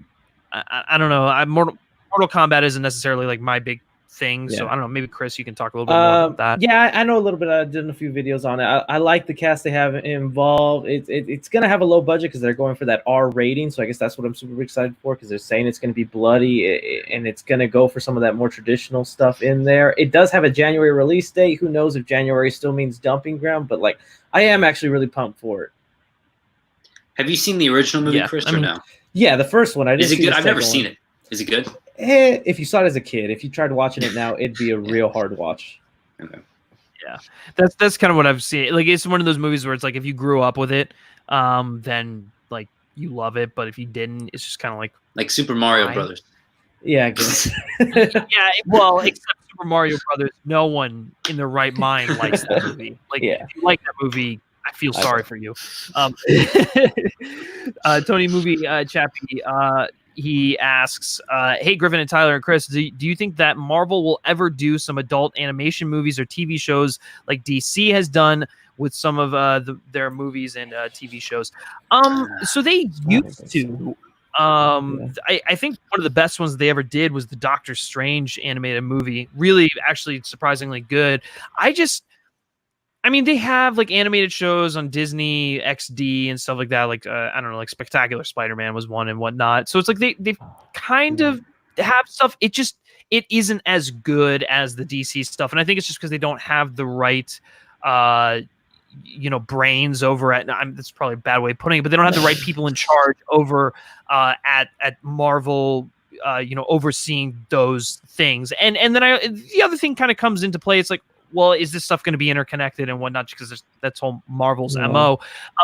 I'd like to see them dive back into like animated movies, like do like a Daredevil Yellow or like a Spider-Man Blue, but just make it a one-off animated movie like they did with like Superman Red Sun, Under the Red Hood, and stuff like that. I think what DC is doing, and they're doing this well, is they're taking some of their most beloved graphic novels and they're adapting them to a film. It just so happens to be an animated film, but they're also getting like A-list vocal talent with it. So like, for me, DC has always just killed it when it comes to the animated stuff, and a lot of that probably has to do with the fact that they're owned by Warner Brothers, and Warner Brothers used to have like WB Kids and stuff like that. Like, they have channels where they can make animated content for kids. So I don't know. It'd be cool if they did it. I just don't know if Marvel's really interested in doing stuff like that. What do you guys think? Especially with them being owned by Disney. In fact, that. Because like if you look at any of their cartoon stuff they make now, it's just super polished and family friendly and made for like Disney XD or something like that Avengers show they got going on, all that. And that Doctor Strange movie you're talking about is great, but it was pre the Disney ownership of the property and all that.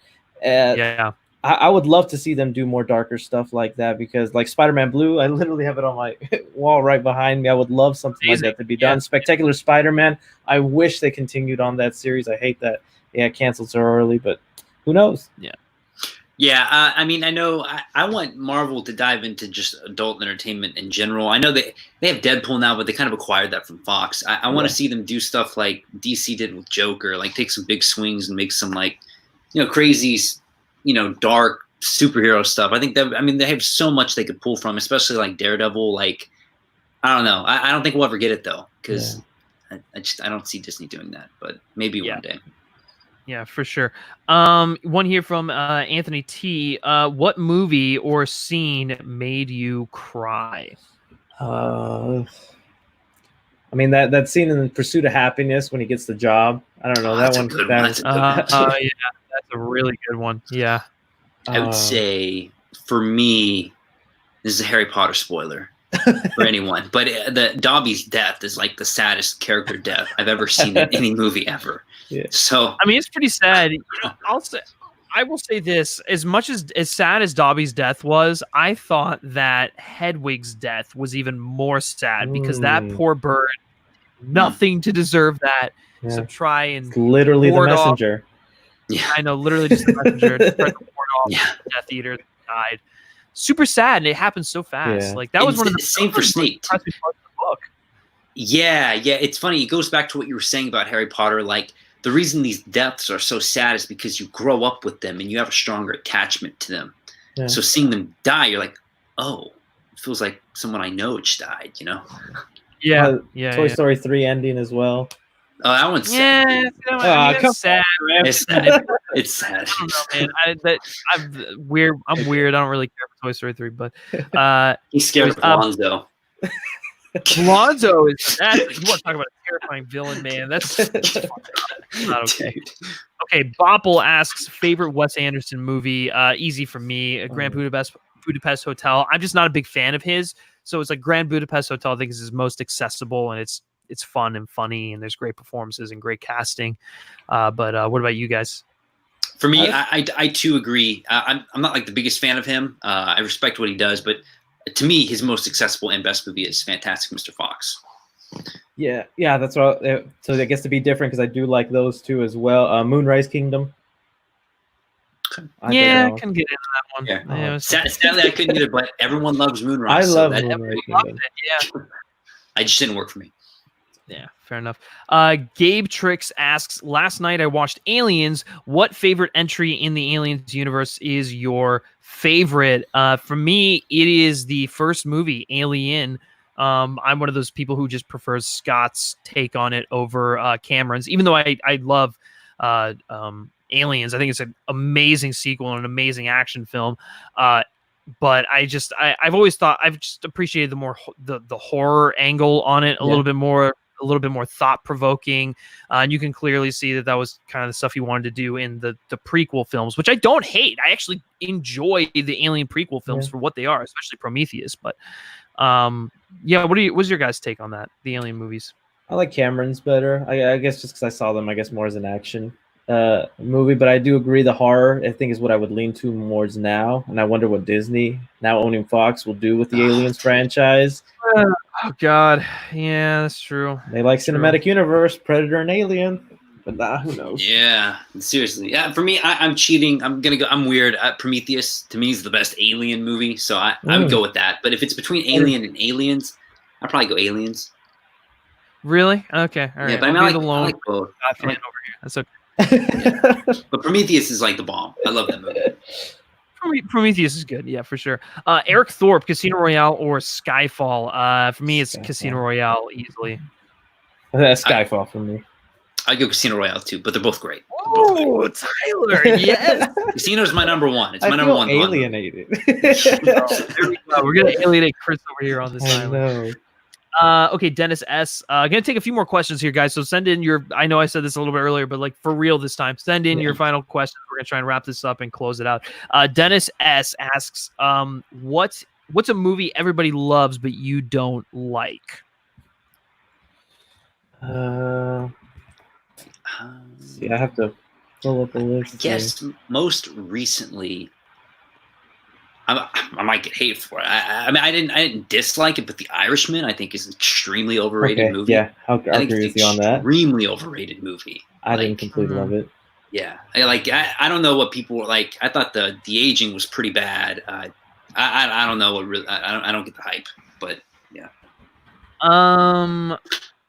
Yeah. It's tough. Yeah, I'm trying to pull up a list of like most iconic movies. Yeah, I don't know. For Griffin, it's Star Wars. Everyone loves The Rise of Skywalker. Oh yeah, I guess Star Wars. I don't always love. I always go to this one. It's not that I dislike the movie. I just don't think it's as good as like the internet thinks it is, and that's Blade Runner 2049. I think it's a good movie. I don't think it's mind blowing or groundbreaking. I like it better than the original one. Me too. Yeah, that one's really grown on me.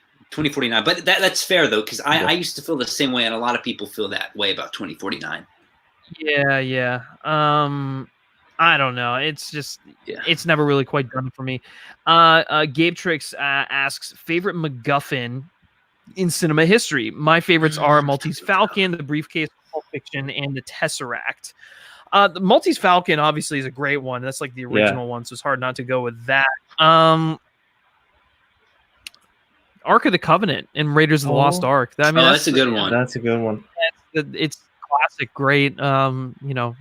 Springboard for an adventure film. I also think the Jetpack and the Rocketeer is a good one too. Oh, even though it's like part of the character, everyone's kind of chasing after it. So I have a weird one. It's another super. No one has seen the movie, so it's going to be a stupid answer. But like a super underrated A24 movie called The Rover.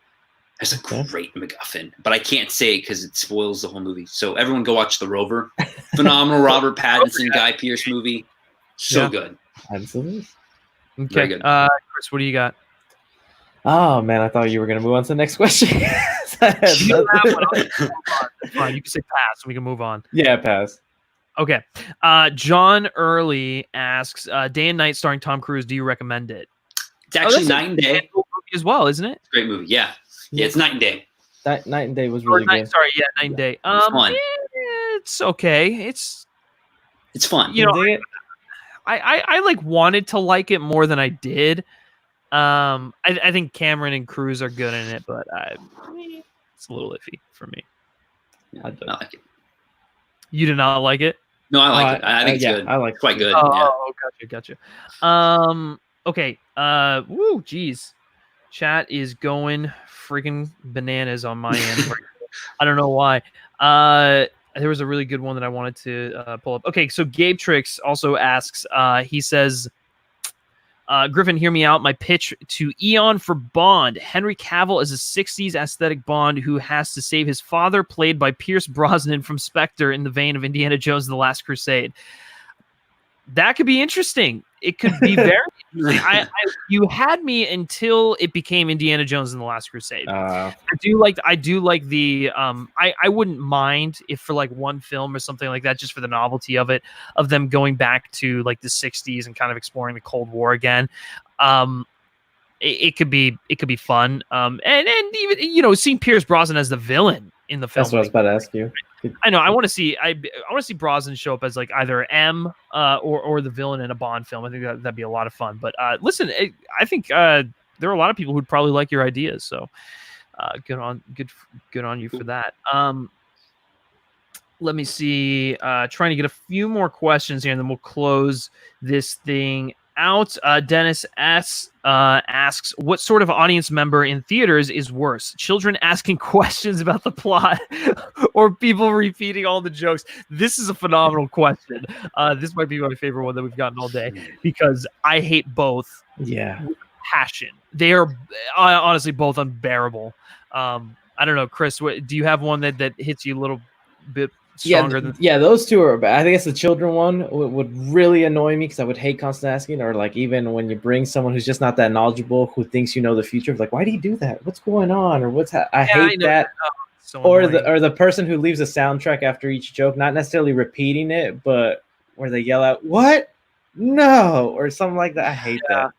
The other one that gets me is the one who like dissects every plot point as like realistic, and they're like, well, that's not possible. It's like, that can't happen. Like, it's like, oh yeah, that doesn't make any sense. It's like that drives me up a wall. So I'm just like, just shut up, enjoy the fucking movie. It's fiction. Dude, it's fiction. Like the people who are too just that bugs me probably the most. Dude, the worst person I ever saw. You know how much I love A Cure for Wellness. I love that movie. And when I saw it, there was only like 5 people in the theater, but there was a guy down the row from me commenting and laughing at like every single thing that happened in the movie, because I guess they didn't like it.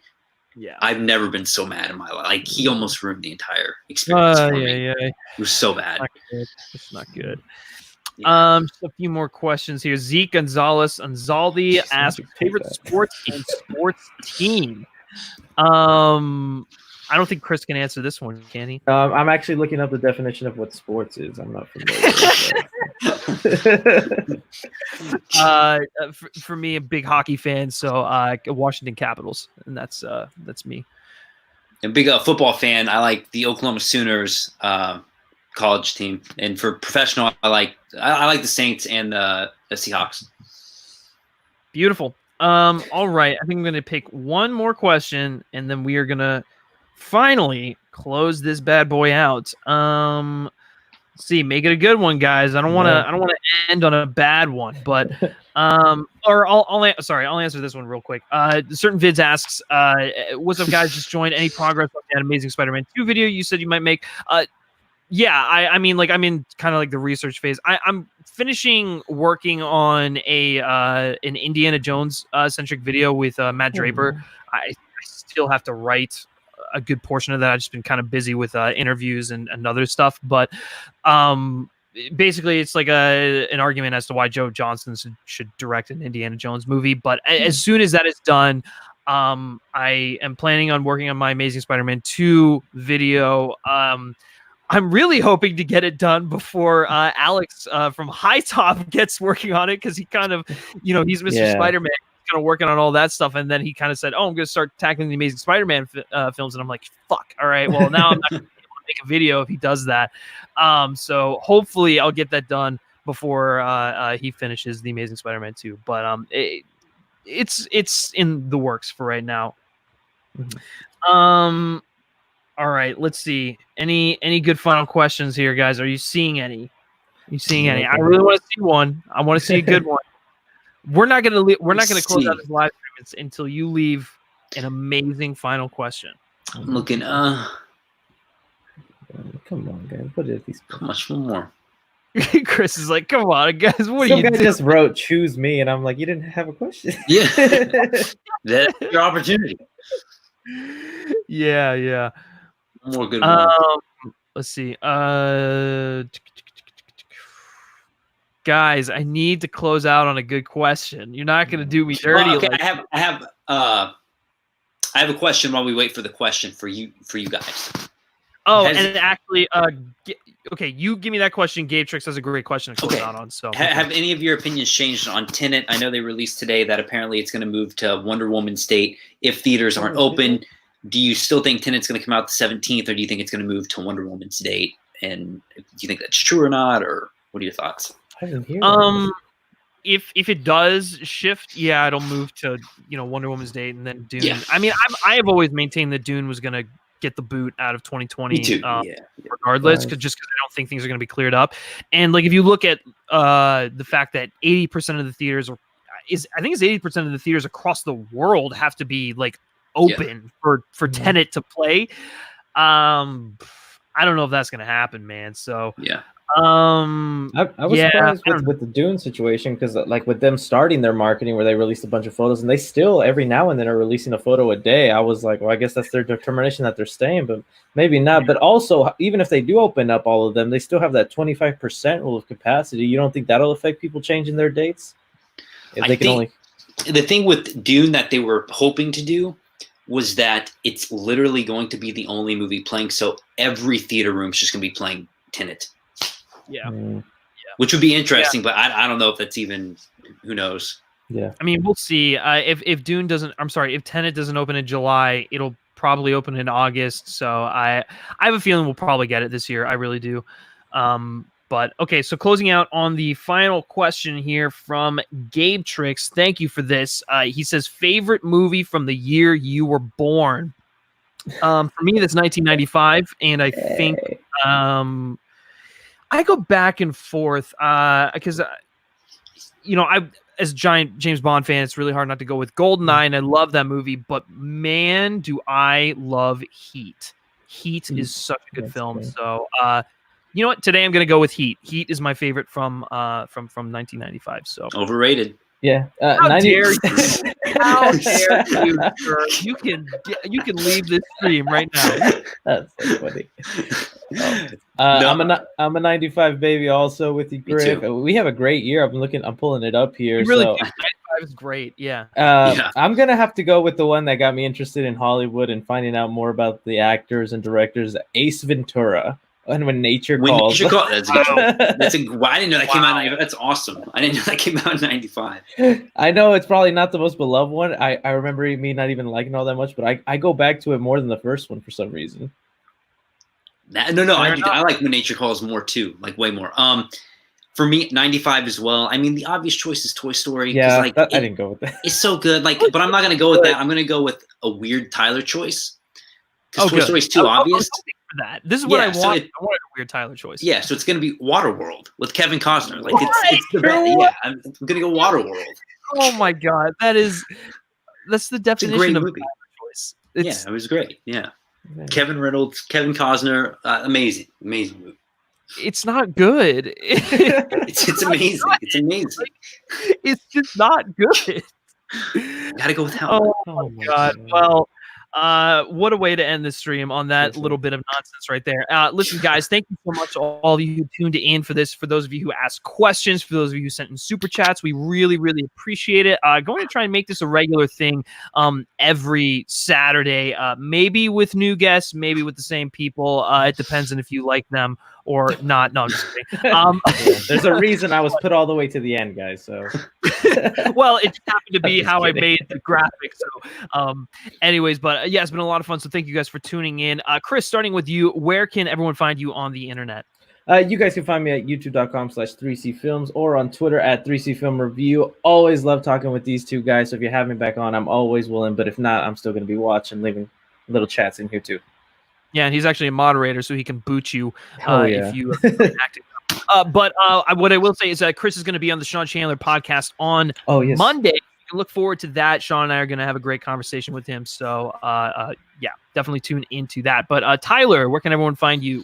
Yeah, you can find me on social media, Twitter, Instagram, and most importantly, Letterboxd. I always promote that on here. I log everything I watch. You can kind of keep up with me on there, see what I watch, and what my thoughts are on certain movies. So definitely hop on the Letterboxd type train, and can't wait for the next live stream. This is a lot of fun. Yeah, definitely harass him about watching Scoob, guys. He needs to get on that. But thank you guys for joining me. Guys, listen, as always, if you haven't done so already, be sure to like this video, share it with your friends. If your friends like watching live movie questionnaires, I'm sure they get something out of this. But then also subscribe to the FilmSpeak channel for more live streams such as this, movie reviews, got some great content coming up, maybe some interviews and whatnot. But stick around. If you like talking movies and film is your second language, you're definitely in the right place. So hit that subscribe button. You can also like FilmSpeak on Facebook, follow us on Twitter simply by searching FilmSpeak. And lastly, if you like me specifically and you like what I have to say, you can give me a follow on Twitter at Griff Schiller. All right, that's going to do it for this live stream, guys. Thanks for joining, and we'll catch you next time. Take care.